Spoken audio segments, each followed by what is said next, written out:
me preguntaron a mí. Don't say. No. ¿El que te viste o el que te desviste? No, es muy sensual, ¿no? Claro. ¿Is it the time to say goodbye? No, ya estamos. Ya, carnal. Tienes enojo, tienes rabia, tienes coraje. Mataste a tu hija.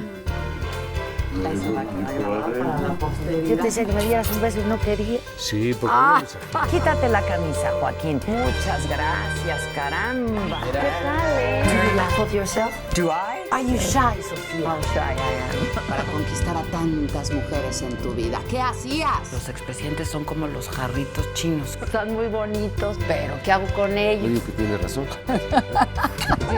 Esas son viejas.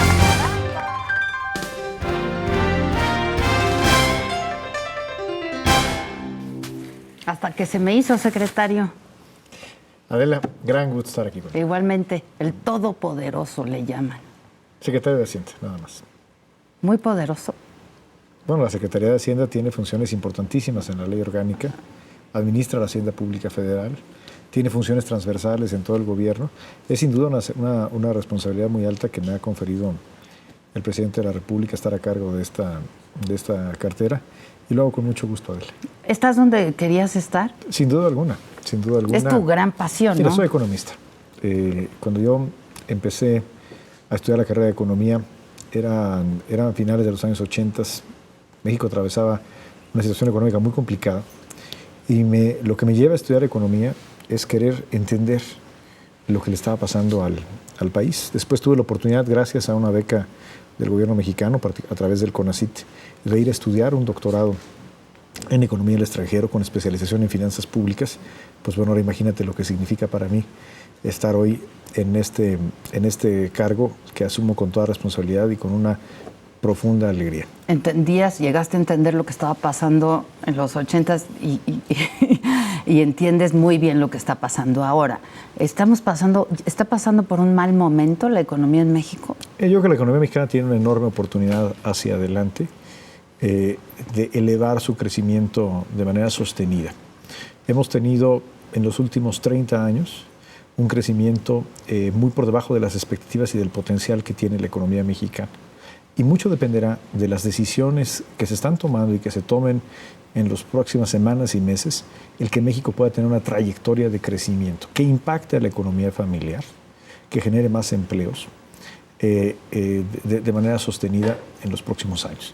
Yo creo que este es un momento que no se vive todos los años. Es un momento de transformación, es un momento de oportunidad. Muy interesante y muy importante. Muy importante, muy importante. Y creo que aquí la gran ventaja es que contamos con todo el potencial, el potencial productivo de México, de nuestra gente, de nuestro territorio, de nuestros recursos naturales, para hacer más de lo que hoy hacemos. Repito, en beneficio de la economía familiar. El único éxito, la única medida que nos dice si está bien la política económica es si a las familias mexicanas les va mejor, si se refleja en el bolsillo de los mexicanos. Cosa que no está ocurriendo ahorita. Definitivamente ahorita no está ocurriendo. Llevamos muchos años en que no está ocurriendo. De ahí la necesidad de grandes transformaciones con este objetivo muy claro, que la gente le vaya mejor. Hay una crisis económica, hay quien habla ya de una crisis económica, una desaceleración. Tu pronóstico de crecimiento primero fue del 3.5, luego del 3.1, otros dicen que estará entre el 2 y el 2.5. Sin duda alguna estamos viviendo un entorno económico externo que no nos ayuda a acelerar el crecimiento. México está creciendo, eso no cabe la menor duda, está creciendo, está generando empleos, pero muy por debajo de nuestro potencial o incluso las expectativas. Claramente este 3.5 no lo vamos a alcanzar. Revisamos ya nuestro pronóstico al 3.1 y esperaremos ahora que se den a conocer el 20 de agosto las cifras de crecimiento del segundo trimestre para evaluar si hacemos o no un ajuste mayor al que ya se hizo a nuestro pronóstico de crecimiento económico. Pudiera ser que sí. Lo que es un hecho, Adela, es que en 2013 México no va a crecer a la tasa que debe de crecer ni al potencial que podemos tener. Por eso, en este 2013 debemos de enfocar nuestra atención a hacer los cambios, esas transformaciones que van a liberar nuestro potencial productivo. Para eso son las reformas que impulsa el presidente Enrique Peña Nieto y las reformas que están inscritas en la agenda del Pacto por México. Y por eso dicen que tú eres el todopoderoso secretario y que eres el arquitecto de buena parte de las reformas. ¿Sí? Digo, eres la persona más cercana al presidente, ¿no? Yo participo, sin duda, en todo lo que tiene que ver con la política económica, y siempre ha sido así. El secretario de Hacienda siempre tiene una participación relevante, importante en el diseño y ejecución de la política económica. Esta no tendría por qué ser la excepción. Y particularmente la función hacendaria tiene que ver con todas las demás secretarías.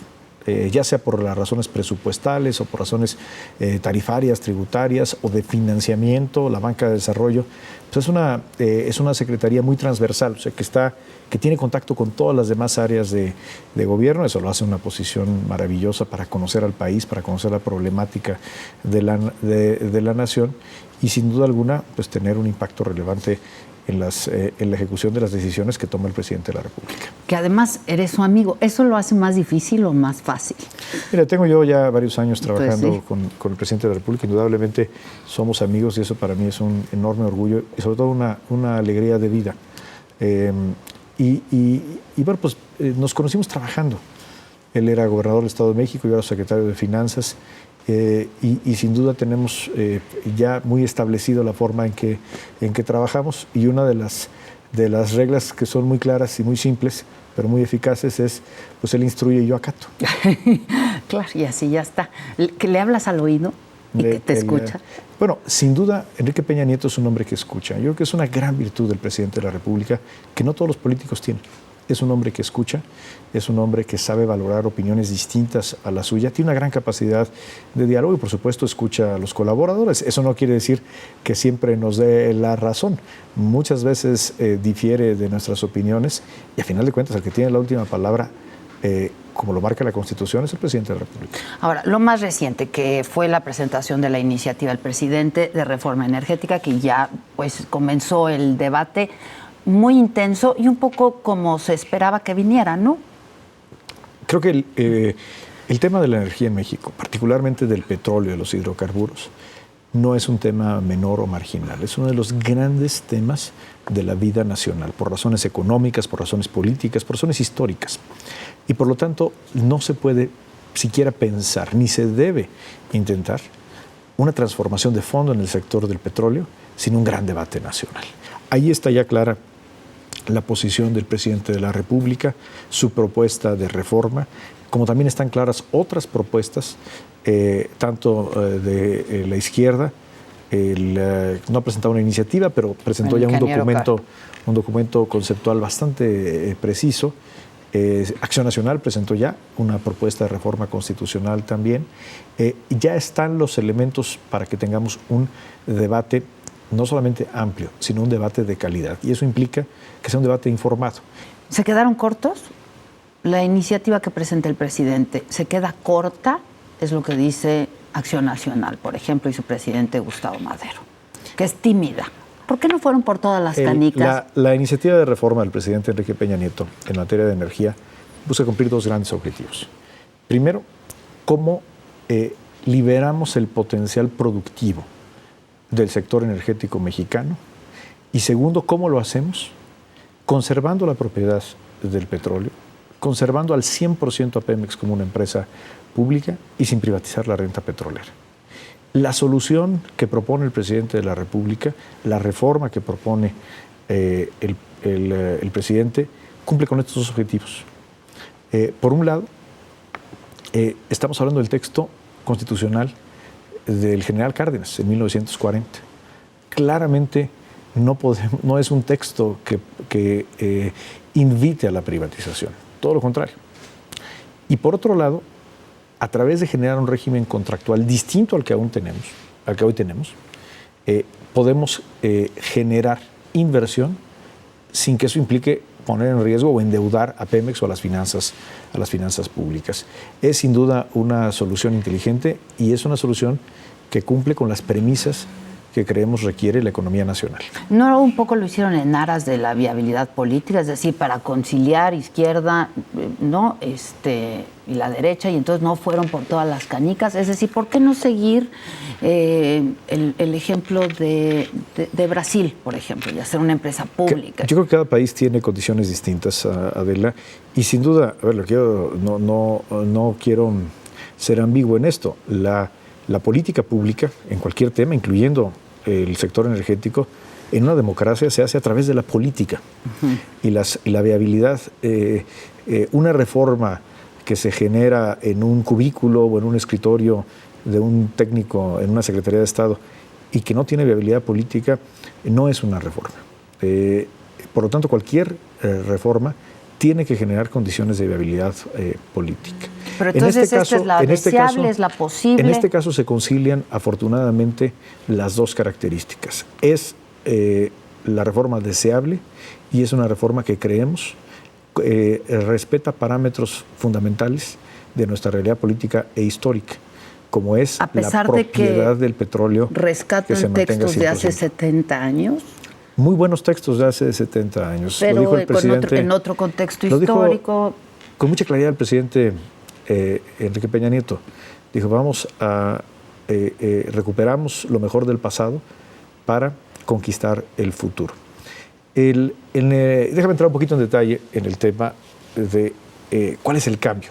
Porque ¿en qué consiste el artículo 27 constitucional de 1940 que promovió el presidente Cárdenas comparado con lo que tenemos hoy? ¿Dónde está la diferencia?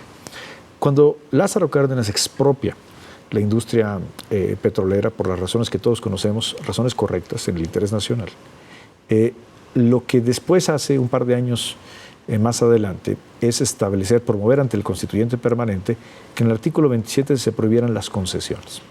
Y es muy claro, y hay referencias en discursos y en la propia exposición de motivos o en la ley secundaria, que la participación del sector privado seguiría siendo parte de la industria petrolera, pero a través de contratos, no a través de concesiones.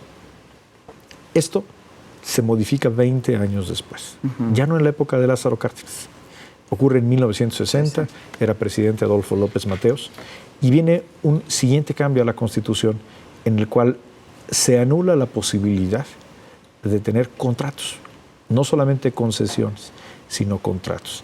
Y eso convierte a México en uno de los 3 países en el mundo con un régimen más cerrado, más restrictivo, donde se le pide a la empresa nacional, en este caso a Petróleos Mexicanos, que haga todo, absolutamente todo.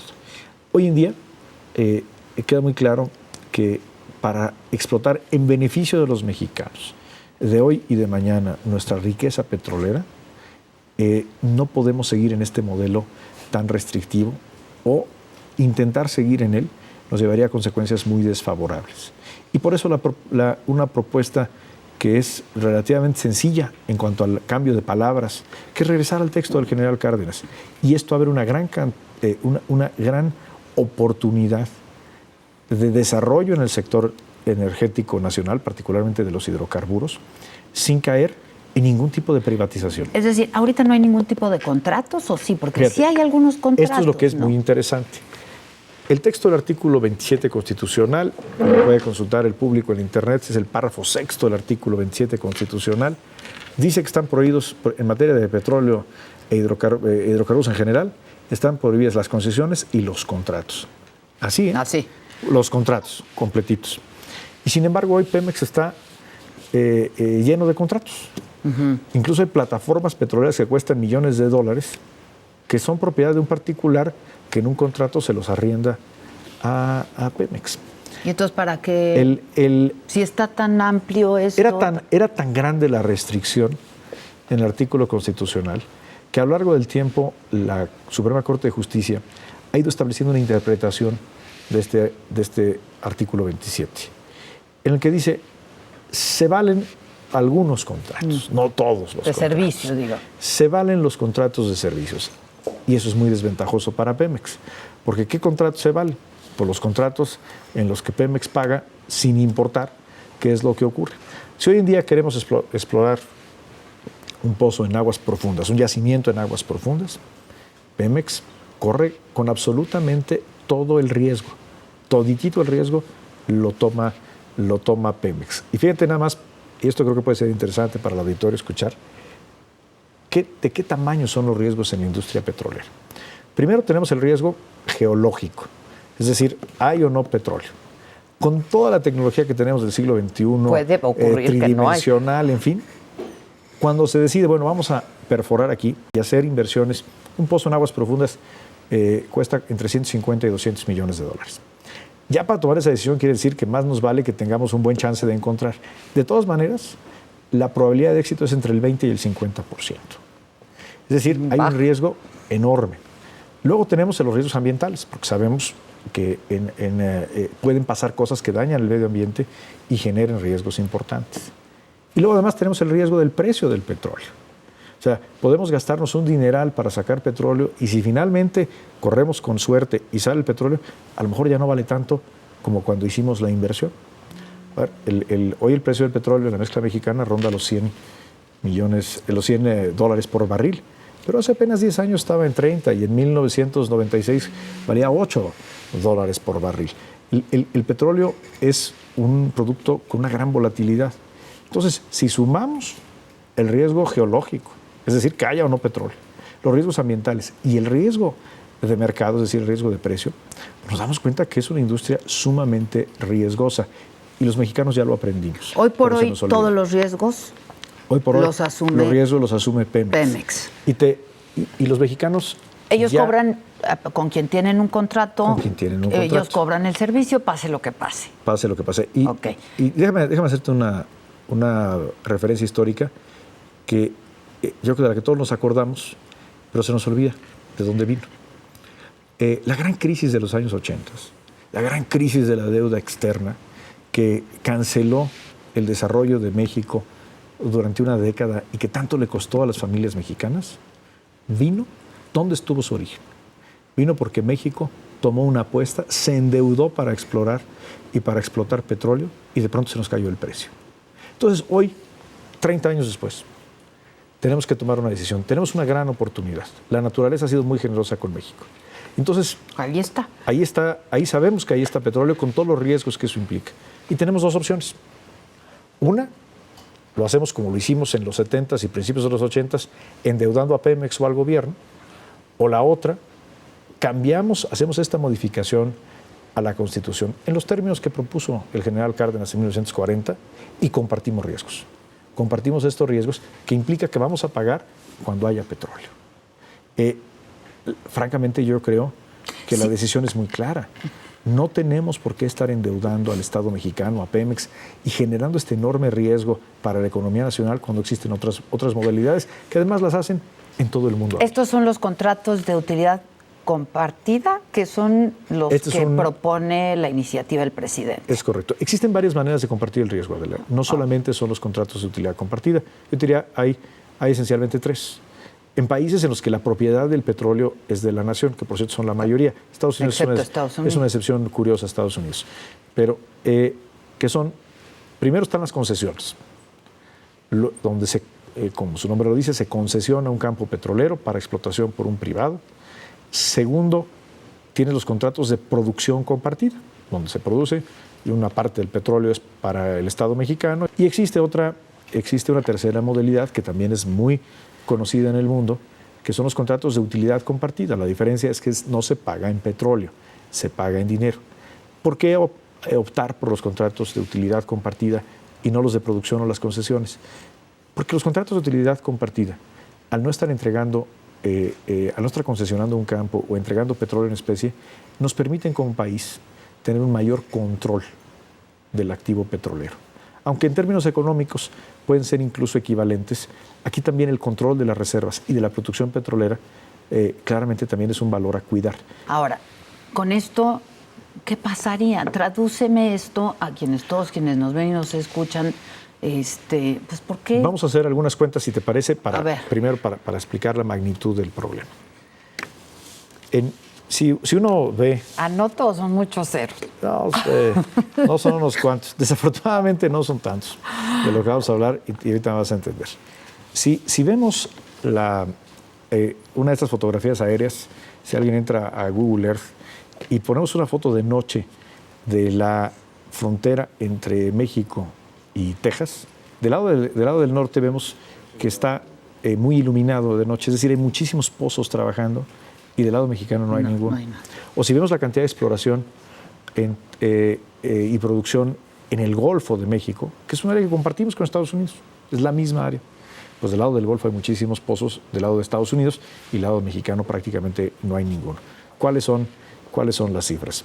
Estados Unidos, en los nuevos yacimientos de gas lutitas, esto que se le conoce a los geólogos como los famosos shale, el año pasado se perforaron en la zona de Texas 9,000 pozos. En México se perforaron 3. 9,000 contra 3. Eso es lo que pudo hacer Pemex.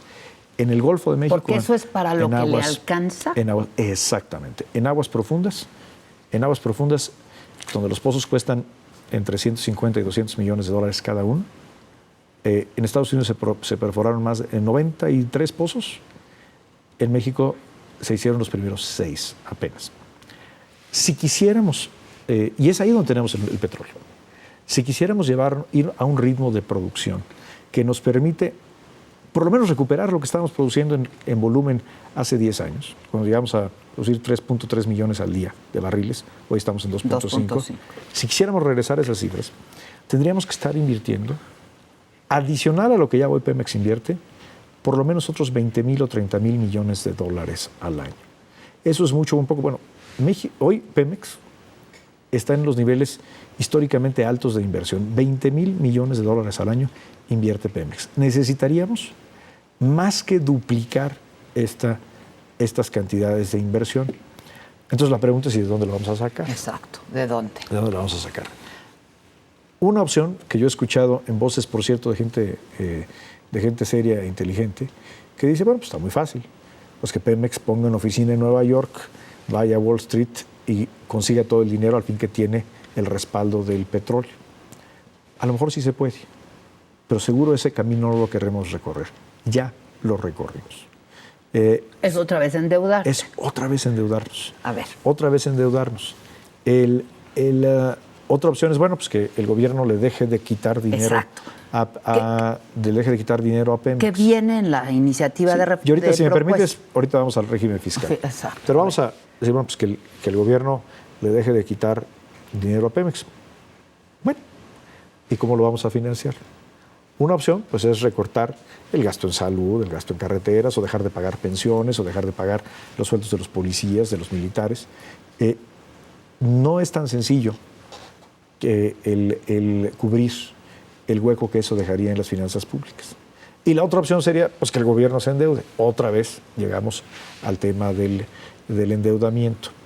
¿Por qué vamos a tener que recorrer ese camino si tenemos la oportunidad de atraer ese capital sin endeudar ni a Pemex ni al gobierno, simplemente compartiendo riesgo? Compartiendo el riesgo con empresas a través de contratos como los que propone la iniciativa del presidente. De acuerdo a algunas declaraciones en el extranjero, especialistas y periódicos, etcétera, diarios, dicen que pues que esto no va a motivar la inversión extranjera, que porque, o sea, ¿cuáles son los incentivos si hay mejores condiciones en otros países?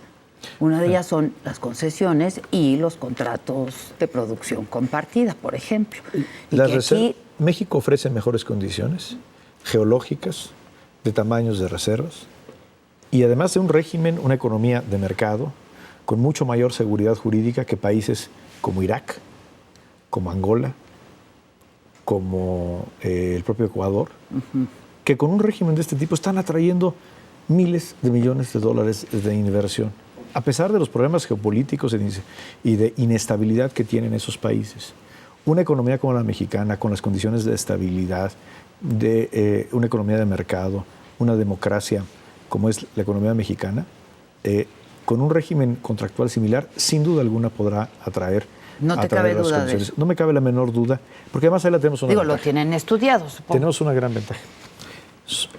El único país, de los poquísimos países en el mundo que tienen tantas restricciones como México, son Corea del Norte y Kuwait. Es decir, el resto del mundo está ya en alguna de estas modalidades. ¿Qué ventaja nos da ser los últimos? Pues que las podemos estudiar y podemos entender qué funciona, qué no funciona, desde el planteamiento conceptual hasta los detalles de implementación. Y eso es lo que hemos estado haciendo en los primeros meses de la administración, y nos queda muy claro cuáles son las reglas que deben de tener estos contratos para cumplir los dos objetivos fundamentales. Primero, que la propiedad del petróleo siga siendo de los mexicanos, y segundo, que podamos atraer inversión en condiciones que favorezca el interés nacional, pero también al inversionista, porque si no, no le va a interesar. Pero el inversionista debe tener una utilidad razonable, dado el nivel de riesgo que asume, pero nada más. La renta petrolera, que es el valor intrínseco del petróleo que está en el subsuelo, esa debe ser toda para el Estado mexicano. A ver, yo te hablaba de algunas críticas que se han hecho a la propuesta por parte de la derecha, ¿no? Gustavo Madero. Yo hablé con el ingeniero Cárdenas y me decía, es retrógrada, no es modernizadora, y además lo que quieren es acabar con Pemex. Atrás de todo esto está acabar con Pemex. Yo creo que el ingeniero Cárdenas es sin duda una de las voces más conocedoras autorizada, ¿no? En la materia petrolera, no solo por ser el hijo del presidente Lázaro Cárdenas, sino por derecho propio. Por derecho propio. Pero yo creo que la experiencia de los países que han abierto su sector de hidrocarburos, de petróleo, que han hecho reformas en el sentido de lo que propone el presidente Enrique Peña Nieto, han visto exactamente ocurrir lo contrario. La empresa nacional se ha fortalecido. Y eso es lo que quiere el presidente Enrique Peña Nieto para Pemex. Un Pemex más competitivo, más grande y más fuerte, pero que no esté obligado a hacer absolutamente todo y asumir todos los riesgos. Tradúceme esto. A ver, vamos a suponer que pasa la reforma tal cual, que nunca pasa tal cual, ¿no? Ahora me dices que estarían dispuestos a modificar. ¿Cuáles son los beneficios que vamos a ver, ¿no? La gente como uno, y en qué se va a traducir? ¿Cuáles son los cambios que vamos a empezar a ver y cuándo? Mire, yo creo que el primer cambio que tiene que darse pronto, a partir de que se aprueba la reforma, primero la constitucional y después las leyes secundarias. Que por cierto, ustedes no hablan, bueno, en esta iniciativa, la que mandan, no se habla de las leyes secundarias. Porque es el primer paso, es la reforma de carácter. Pero estamos de acuerdo que en las secundarias es donde podría hacerse una reformita, una reformota. El corazón de la reforma está en la Constitución. Y estamos convencidos que sin una reforma al artículo 27 constitucional, perdemos la gran oportunidad de transformar el sector energético. Sobre todo en el 27. Creemos que se tiene que modificar el artículo 27 constitucional y las modificaciones correspondientes en el artículo 28. Pero el corazón está en el 27, a raíz de las restricciones que se establecieron en 1960. Una vez que esto ocurre, y estamos optimistas que ocurrirá, sin duda alguna, tendrán que hacerse las modificaciones en las leyes secundarias. Y ojalá este sea un proceso que pueda hacerse pronto, razonablemente pronto, en el debate en el Congreso de la Unión.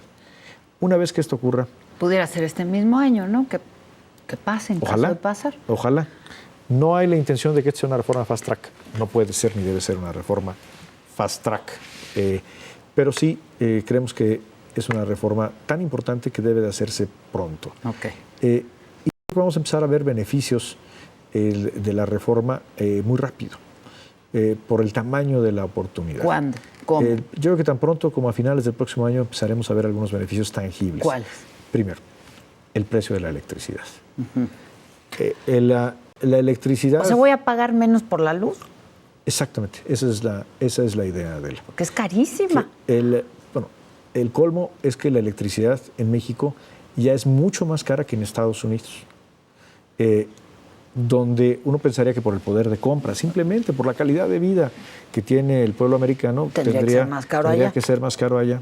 Acá, a pesar de que la estamos subsidiando y de que invertimos una cantidad importante de recursos públicos a subsidiar el precio de la electricidad, de todas maneras es más cara. O sea, mi recibo de luz va a venir por menos lana. El recibo de luz tiene que bajar, y por una razón muy clara. ¿Con qué se produce la electricidad? Se produce pues, con combustibles fósiles principalmente.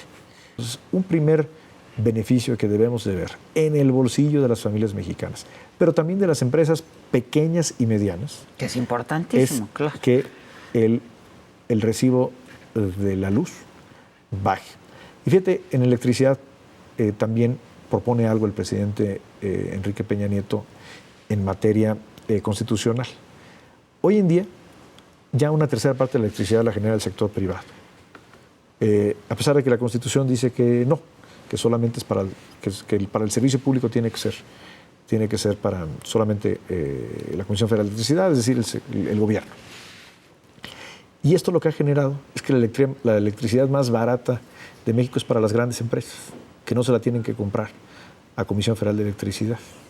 La modificación que propone el presidente en materia de electricidad es precisamente para que la energía barata pueda ser para todos, para las familias, para las empresas pequeñas y medianas, no nada más para las empresas muy grandes que pueden tener una solución propia de electricidad. Si combinamos esto con gas más barato, con hidrocarburos más baratos para la generación de electricidad, esto podrá tener un beneficio muy pronto en el bolsillo de las familias a través del precio de la electricidad. ¿Y la gasolina? La gasolina es una decisión distinta. De eso no hablan, ¿verdad? No hay. Pero la gasolina, el objetivo primero debe ser dejar de importar tanta gasolina. O sea, del consumo ya estamos importando la mitad de la gasolina. Y además la gasolina la estamos subsidiando. Hay que entender que además este subsidio no es para los que menos tienen. Es para quienes tienen el privilegio de tener un automóvil, y mientras más grande el automóvil, más gasolina consume. Y quien tiene un yate y gasta en un fin de semana lo que un automóvil gasta en un mes, pues también es el subsidio para el dueño del yate. Entonces, yo creo que el tema de la gasolina habremos de discutirlo en la reforma hacendaria como una decisión de política. Una decisión de política pública en torno al precio de la gasolina. La reforma energética. ¿Cuánto debe costar un litro de gasolina? Es algo que tenemos que revisar con mucho cuidado, porque hoy en día el precio bajo de la gasolina, insisto, representa un subsidio a quien no lo necesita, a quien en realidad, necesariamente. A quien en realidad no lo necesita. A ver, el cambio de régimen fiscal en Pemex. Muy bien. ¿Eso deja lana? No necesariamente. A Pemex. No necesariamente a Pemex.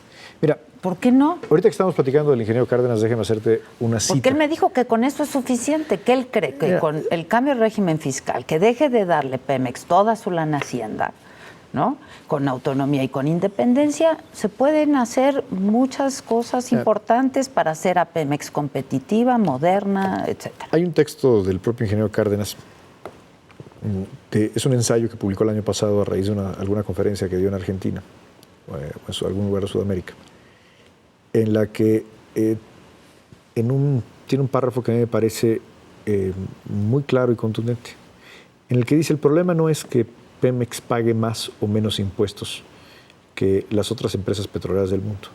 De hecho, paga más o menos lo mismo. El problema es cómo lo paga. Y el problema es qué tipo de relación tiene con el gobierno federal a través de la Secretaría de Hacienda. Pemex, para efectos fiscales, no es tratado como una empresa. Pemex es tratado como si fuera una Secretaría de Estado. ¿Qué quiere decir esto? Una empresa normal, se le cobran los impuestos que le tocan pagar y después genera una utilidad. Y el dueño de la empresa decide si esa utilidad la reinvierte en la empresa o cobra un dividendo. Esa es la vida de todas las empresas. Pues Pemex no es así. Bueno, hay un impuesto extra por ser claro. Al petróleo, ¿no? Todas las empresas petroleras del mundo pagan impuestos extras al impuesto sobre la renta. ¿Y qué pasa con Pemex? En el caso de Pemex, todo el dinero que entra se va derechito a Hacienda. Y entonces Hacienda después, conforme a lo que se aprobaron los diputados en el presupuesto, le da el dinero a Pemex. Cuando lo lógico sería que Pemex haga su trabajo, cubra sus costos, pague los impuestos y después tenga una utilidad. Y esa utilidad se toma una decisión del Consejo de Administración y del dueño de Pemex, que es el Estado mexicano, de decir si se reinvierte o no se reinvierte esa utilidad. Lo que propondrá el presidente de la República en septiembre será un régimen fiscal para Pemex distinto. En la reforma hacendaria. En la reforma hacendaria. Eso será en septiembre. En septiembre. Adelántanos algo. A ver, ¿cuál es el objetivo del nuevo régimen fiscal de Pemex? Es que el gobierno deje de tratar a Pemex como un recaudador con visión de muy corto plazo y el gobierno actúe como un dueño como el dueño de la riqueza patrimonial de los mexicanos con una visión de largo plazo. Que se tome una decisión, bueno, nos conviene dejarle más dinero a Pemex porque eso va a hacer crecer a la empresa, va a hacer crecer. Pero entonces va a tener lana para invertir. Debe de tener más recursos para invertir. ¿Y no le es suficiente? Bueno, las cuentas ¿No salen? indican que no son suficientes. Será una gran ayuda, hay que fortalecer a Pemex, pero si queremos responder al reto de una política de hidrocarburos como la que necesita México, no es suficiente. Ahora. Pemex no lo puede hacer todo, ni siquiera con un mejor régimen fiscal. Entonces, Hacienda va a dejar, con esta modificación al régimen fiscal de Pemex, va a dejar de recibir una lana de Pemex, ¿sí o no? Una parte. Por eso. Una parte, pero al principio ¿Y no de será dónde algo, va a sacar al lana principio no para- puede ser algo significativo, Adela, porque tendríamos que, esto tiene que tener una transición. ¿Va a ser gradual? Y si vemos las propuestas de Acción Nacional, la propuesta del PRD, todos coincidimos en que esto tiene que tener un O proceso sea, no puede gradual. decirle un día a Hacienda, no, ya no. Sí.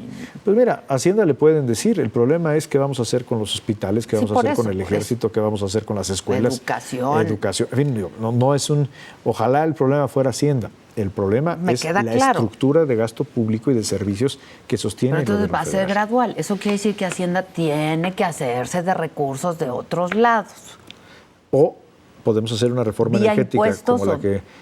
precisamente la esencia de la reforma que propone en materia energética el presidente de la República es que los recursos adicionales que necesitamos los puedan aportar terceros, sin privatizar Pemex, sin privatizar las reservas, para que podamos tener un desarrollo acelerado de nuestro sector petrolero, sin tener ni que elevar los impuestos, ni que endeudar al país o a Pemex. A ver, entonces no entiendo. ¿No le va a quedar un hueco a Hacienda por lo que va a dejar de dar Pemex en materia de impuestos? Gradualmente irá bajando la carga fiscal de Pemex, pero Pemex también irá creciendo. Ok. A final de cuentas, Y se va a hacer de más dinero y a final de entonces cuentas le va a dar el más gobierno, dinero a Hacienda a también. final de cuentas el Estado mexicano recibirá más impuestos y más dividendos de Pemex de los que hoy recibe. Es una buena política Pero hacendaria a largo hacer crecer plazo, ¿no? hacer crecer a Pemex. A Pemex. Es una transición que implique que iremos reduciendo la tasa efectiva que paga Pemex conforme Pemex está creciendo. El otro camino sería elevar los impuestos o elevar la deuda, cosa que O sea, yo creo que en la reforma nadie hacendaria que quiere van a hacer. mandar en septiembre, ¿no va a haber aumento de impuestos? La reforma hacendaria tiene otra lógica y tiene que evaluarse en méritos propios. Pero no es una reforma que se debe de hacer simplemente para cubrir un hueco en el sector energético. Bueno, no, está La bien. reforma hacendaria tiene que hacerse, es una reforma importantísima, pero tiene una lógica propia. No una lógica simplemente para tapar un hueco. Pero que de alguna se manera generaría pues entre van los de la mexicanos. mano, ¿no? Tienen que hacerse juntas porque pues el por régimen... esta dependencia que hay. Es tan importante Petróleos Mexicanos en la recaudación que tienen que diseñarse de manera integral. Por eso, entonces, cuando hablamos de la reforma hacendaria, pues se piensa en un aumento de impuestos. ¿Habrá aumento? La reforma hacendaria primero la dará a conocer el presidente de la República en septiembre y será en septiembre cuando platiquemos de las características de la reforma hacendaria. Pero la reforma tiene que cumplir 4 objetivos muy claros. ¿Qué son? El primero, simplificación. Necesitamos un régimen más sencillo. Segundo, el régimen fiscal tiene que generar incentivos para estar en la formalidad. México tiene un problema creciente de informalidad. Más de la mitad de los mexicanos ya están hoy en la informalidad. Tercero, tiene que ser una reforma justa. Es decir, todo el mundo tiene que pagar y los que más ganan tienen que pagar más. Y por último, tiene que ser una reforma que fortalezca la capacidad del Estado mexicano para cumplir con sus obligaciones ante la gente. ¿Qué pensarías de aumentar el IVA, por ejemplo, que ha sido una recomendación de la OCDE, por ejemplo, que México tendría que aumentar el IVA? Y habla también de IVA, alimentos y medicinas, que ha sido también la otra gran discusión. Mira, sin duda alguna tenemos que revisar todos los impuestos. Tenemos que revisar el ISR, tenemos que revisar el IETU, tenemos que revisar el IVA, tenemos que revisar los impuestos especiales a cosas como los cigarros, a la cerveza, a los refrescos, etcétera. Todos los impuestos los tenemos que revisar. Y una buena reforma hacendaria no se puede centrar nada más en uno. No podemos pretender que una reforma hacendaria del calado que se necesita, del alcance de miras que buscamos que tenga, se centre solamente en un impuesto. Los tenemos que revisar todos. Bueno, ahora, tú hablabas de transparencia hace un rato. ¿En dónde está ahí, no? que pues se va a administrar con transparencia, donde se le va a dar certeza jurídica a quienes quieran, pues sí les interese venir a invertir. Como tú dices, sí habrá muchos que estén interesados en venir a invertir porque es un buen negocio. Y de eso no se habla en ningún momento. Yo sé que eso, pues no hay que cambiar la Constitución para hacerlo, pero pues se tiene que hacer, porque si no cambias la Constitución, pero sigue pasando lo mismo con el sindicato, las pensiones, que es un problema serio también de Pemex, ¿no?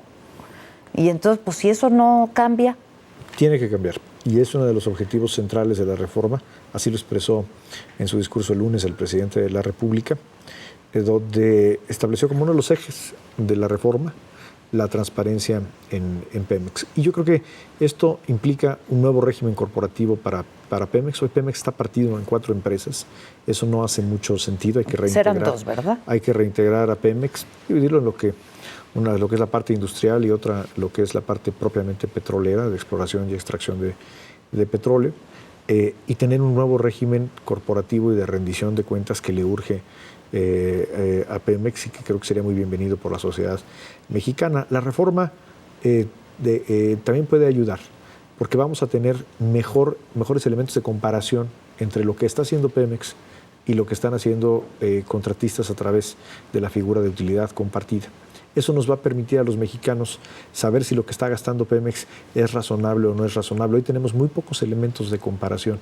En ese sentido, la reforma, sin duda alguna, nos da un buen elemento de transparencia. Va a obligar a Pemex a ser transparente. Sin duda alguna, y esos son los objetivos importantes de esta reforma. ¿Se van a licitar los contratos o cómo se Todos. asignarían o qué? Todos los contratos tienen que licitarse y se tienen que licitar al que ofrezca o al que solicite, mejor dicho, el menor porcentaje de utilidad compartida. Todos los contratos tienen que licitarse. ¿Qué pasa si pasan una reforma no constitucional, si no hay cambios en la Constitución? ¿Nada? ¿Va a ser una...? Yo creo que sería una oportunidad perdida. O sea, no va a servir. Yo creo que se pueden lograr cosas útiles, positivas para el país, pero no la reforma de gran calado, transformacional, que necesita México y que tenemos la oportunidad de hacer. Pero tú dices que estás muy optimista de que va a pasar. ¿Qué te Yo creo hace ser tan optimista? Pues considerando que, por ejemplo, el PRD ha dicho que no quieren que se toque la Constitución. Pero yo creo que hoy existe un buen clima de diálogo político en México. Creo que existe una amplia conciencia de que el sector tiene que transformarse y veo una gran voluntad en todos los partidos, incluso en aquellos que han manifestado que no, en un principio no están de acuerdo en un cambio constitucional, a estar en el debate de la reforma energética. Mira, pero estar en el debate no significa votar a favor. La política no es una ciencia exacta. Naturalmente las condiciones pueden cambiar, pero si no tuviera el presidente de la República una perspectiva razonable de probabilidad de aprobación de una reforma al artículo 27 constitucional en materia de petróleo, no lo hubiera presentado.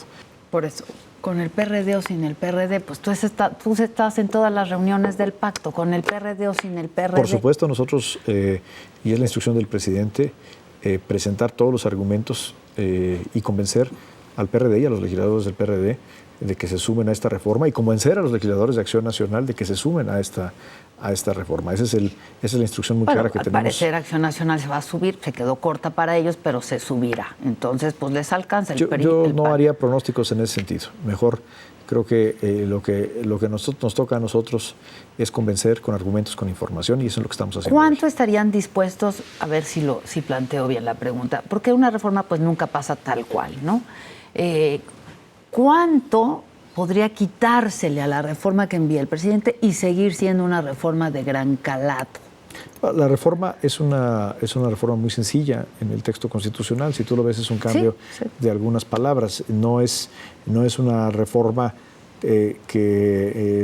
la que se le pueda quitar mucho. Más bien es una reforma que quita obstáculos. Es una reforma que remueve restricciones y creemos que es una reforma que se necesita. Por supuesto, hay toda la disposición en esta y en todas las demás reformas en el diálogo político, en el consenso, pero no me construir un acuerdo colectivo.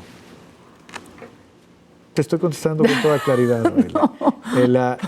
La reforma La reforma tiene que ser una reforma constitucional, tienen que eliminarse las restricciones, como lo propone el presidente, para que la reforma sea la reforma que Es decir, México por lo menos el necesita. 27 es importantísimo. Es fundamental. El 28 no tanto. Es fundamental. El 28, la restricción, bueno, lo que propone el presidente en el artículo 28, en el párrafo cuarto, es que todo lo que tenga que ver con petróleo se remite al 27. Vamos, por supuesto hay flexibilidad a que pueda ajustarse el texto, la redacción, que puedan agregarse cosas, en fin, claro que hay flexibilidad, pues de eso se trata la construcción de acuerdos políticos en una democracia, pero nos queda muy claro dónde está la diferencia entre hacer que esta sea una reforma transformacional o una simple reforma buena, pero no cambie de fondo las cosas. Y eso es eliminar las restricciones que están en el artículo 27 constitucional, párrafo sexto, en materia de hidrocarburos. ¿Has dormido? Poquito. ¿Cuánto duermes en promedio? Unas 5 horas más o menos. ¿Pero has dormido menos recientemente? Mira, tomando en cuenta que la reforma financiera se está procesando en la Cámara de Diputados, y por cierto, desde aquí un reconocimiento a los diputados que están trabajando en el receso legislativo muy fuerte en la reforma financiera, que es una reforma bien importante, que estamos preparando la reforma hacendaria, que estamos trabajando como parte de la reforma energética en el régimen fiscal de hidrocarburos, pues sí, son pocas horas de sueño. ¿Y tienes horas para comer y así o no? Bueno, para comer por supuesto que sí, no muchas, pero sí como. Bueno, a ver, ¿cómo es una reunión del pacto? Porque te veo optimista de lo que pudiera pasar por lo menos con esta reforma energética. ¿Cómo es? Son reuniones sinceras, son reuniones donde hablamos con mucha claridad. Yo creo que uno de los éxitos del pacto, que permitió primero su firma y después que esté teniendo éxito, es que hablamos con mucha claridad. Se respetan los acuerdos, no eludimos los temas difíciles, y a veces son reuniones muy largas, pero no hay de otra. Los temas son complejos y requieren mucho trabajo. Madero ha condicionado la reforma energética a la electoral. Es correcto. ¿Cómo ves?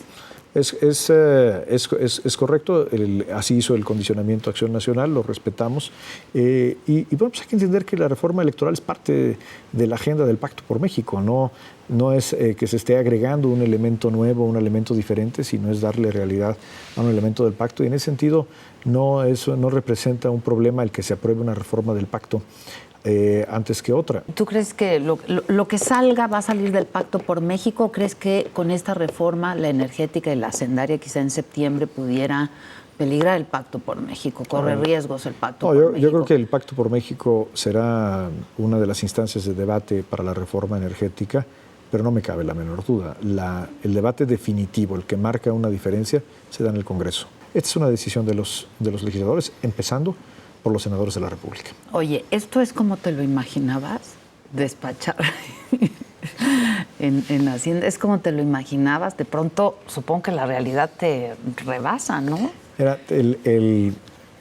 Yo había tenido la oportunidad de estar 2 o 3 veces en la oficina del secretario de Hacienda, ahí en Palacio Nacional, que es la esquina de Zócalo con Moneda, una oficina en la que lleva 124 años despachando ininterrumpidamente el titular de Hacienda. Y pues cuando entraba uno a ver al secretario de Hacienda, siempre entraba con cierto nervio, ¿no? Bueno, pues, ¿qué me verá decir? ¿Estará de buen humor? ¿Qué dirá? Pero nervio de veras fue cuando entré y me quedé solo ahí, ¿no? Eso fue más fuerte. Y la verdad es que yo creo que nunca hay que perderle el respeto a esa posición y a esa oficina. En el momento en que un secretario de Hacienda cree que ya tiene todas las respuestas, que ya sabe cómo hacer su trabajo, que puede aflojar el ritmo, no solo el secretario, sino el país se puede meter en problemas. Es una oficina, es una posición que hay que siempre respetar. Y no sé si sea la palabra adecuada, divertirse, porque de pronto pues, los problemas son grandes, ¿no? Pero lo disfrutas, supongo. No todos los días me divierto, pero siempre lo disfruto. Siempre lo disfruto. Hay días de momentos de mucha tensión, de mucho ajetreo, hay días muy movidos, En fin, pero lo que sí te puedo asegurar, no he tenido como secretario de Hacienda un solo día aburrido. Sí, eso me lo puedo imaginar. Si eres el arquitecto de estas reformas. Soy parte de un equipo ¿cuánto? Adela, soy parte de un equipo de trabajo. ¿Se llevan bien los del gabinete? Sí, sin duda, sí, con mucho respeto. Porque ya ves que luego de pronto dicen que uno no, y hay mucha rivalidad, y Yo creo que- celos profesionales. Yo creo que el presidente armó sin duda un gabinete muy sólido, con perfiles con experiencia, y es un gabinete en el que hay, primero, mucho respeto y segundo, un gran ánimo de equipo y de colaboración. Yo creo que hay un muy buen ambiente de trabajo en el gabinete. ¿Y cuates? Pues sin duda, que por supuesto que sí. Y trabajas sábados y domingos y todo, Desafortunadamente sí. Desafortunadamente sí. ¿verdad? Bueno, pues no hay de otra. Sí, Yo creo pero que- es una gran oportunidad, Adela, y lo disfruto todos los días, incluyendo aquellos sábados y domingos que desafortunadamente no son poquitos en que me toca trabajar. ¿Cuál dirías que es tu principal virtud? Pues yo creo que una es trabajar mucho. Toda mi vida he trabajado mucho. Segundo, en general he corrido suerte de poder trabajar con colaboradores muy talentosos, y sin duda tengo un equipo extraordinario trabajando conmigo en la Secretaría de Hacienda. El saber rodearse de un buen equipo, ese es el talento más importante de todos. ¿Y defecto? Defecto, a veces tengo muy mal humor. A veces te ríes, hijo, porque no. No, me río todos los días. ¿Sí? Me río todos los días, afortunadamente, y me río muchas veces de mí mismo. Pero sí. ¿Cómo es tu mal humor? ¿Qué te hace enojar? ¿Qué me hace enojar? Pues cuando me equivoco. Cuando me equivoco, cuando meto la pata, cuando se me olvida algo, pues bueno, claro, eso es lo que me hace enojar. Eres el primero en reconocerlo, supongo. Eres muy exigente contigo mismo. Sí, yo creo que sí, y eso es en parte una virtud y en parte un defecto. ¿Arrogante? Porque hay quien dice que eres ahí medio arrogante. No, yo creo que a veces soy serio, pero no me considero arrogante. Espero que no. Y espero que mis colaboradores me digan cuando les parece que lo sea. Espero que esta no sea una pregunta que vas a contestar en los tiempos. Después de ser secretario de Hacienda, ¿qué? Vacaciones. Unas vacaciones larguitas. Eso es lo que voy a querer. ¿Sabes que no? No, de verdad. Mira, es una gran oportunidad ser secretario de Hacienda, servir a este país, y es una oportunidad extraordinaria ser Bueno, parte es que también se del gobierna desde equipo. la Secretaría de Hacienda. Mira, ser secretario de Hacienda y ser secretario de Hacienda con Enrique Peña Nieto en estos tiempos de transformación, pues es una extraordinaria oportunidad, y estoy dando todo mi empeño, toda mi energía para estar a la altura del reto y de las expectativas. Ahora, si no pasan estas reformas, pues difícilmente Enrique Peña Nieto va a poder cumplir todo lo que prometió, ¿no? Pero ese es el Porque, pues, ese es el ¿de dónde tamaño saca, no? ese es el tamaño del reto y ese es el tamaño de la oportunidad. Y ninguna de estas reformas se hubiera presentado si no tuviéramos la convicción de que hay las condiciones políticas para que prospere. Para que Hay ocurra. que tener la flexibilidad para ajustarse, para responder a la realidad política de cada una de ellas, sin perder el objetivo central. Y el objetivo central, en el caso de la política económica, es muy claro. Es lo que ha marcado el presidente, y es crecer, que México crezca más, que sea una economía que genere más empleos, en la que la gente le vaya mejor. Ese es el gran objetivo de toda esta agenda de reformas. Déjame hacer un ejercicio ya, por último. Si tuvieras aquí enfrente al ingeniero Cárdenas y él te va a decir, no se necesita cambiar la Constitución, basta con modificar 12 de las leyes secundarias, ¿no? Y basta con eso, y el dinero sale del cambio de régimen fiscal y le va a sobrar lana y ta. ¿Qué le dirías? Porque seguramente... Déjame hacer un ejercicio ya, por último. Si tuvieras aquí enfrente al ingeniero Cárdenas y él te va a decir, no se necesita cambiar la Constitución, basta con modificar 12 de las leyes secundarias, ¿no? Y basta con eso, y el dinero sale del cambio de régimen fiscal y le va a sobrar lana y ta. ¿Qué le dirías? Porque seguramente lo has tenido enfrente, ya lo han hablado, entonces... Conozco muy poco al ingeniero Cárdenas, no lo he visto recientemente. Tengo una profunda admiración por él. Ojalá México tuviera más mexicanos como Cuauhtémoc Cárdenas. Pero le diría que yo creo que sí se necesita un cambio constitucional, porque hoy México ya tiene contratos, pero son contratos muy desventajosos. podemos tener mejores contratos si cambiamos la Constitución. Sí, pero mira, el secretario, ¿no? ¿Qué? Síguele. Bueno, sin duda creo que sería una buena discusión y una discusión útil. Pero estamos convencidos, Adela, de que esta es una reforma necesaria y buena para México. Por cierto, dijo que qué mal interpretaron el espíritu del general Cárdenas. Bueno, a ver, yo lo que he leído y escuchado en algunas entrevistas del ingeniero, él refiere a la evolución que tuvo el pensamiento de su padre. Yo creo que el presidente de la República nunca intentó hacer una interpretación del pensamiento de Lázaro Cárdenas o de su evolución, sino simplemente retomar lo que decía la Constitución en 1940, que fue promovida por el general Cárdenas como presidente. Lo que sí es un hecho es que el artículo 27 constitucional que dejó Lázaro Cárdenas es mucho mejor que el que tenemos ahora. ¿Ves movilizaciones en la calle? Puede ser, y es parte de nuestra realidad democrática. ¿Seria? Es decir, que pudieran afectar la paz social, digamos. No lo sé, y ojalá todas las expresiones de opinión pública en las calles, en los periódicos, en el radio, en las redes sociales, conserven una premisa básica de la democracia, que es la tolerancia. Se vale el debate, se valen las expresiones, siempre y cuando toleremos a quienes piensan distinto y respetemos a quienes tienen opinión diferente. Andrés Manuel López Obrador ya dijo que quieren vender a la patria. Son unos traidores. Todas las opiniones son respetables, Adela. Nosotros tenemos una opinión y con gran convicción creemos que estamos proponiendo lo correcto, que lo que ha presentado el presidente de la República al Senado es un cambio positivo y grande para México, importante. Muchas gracias.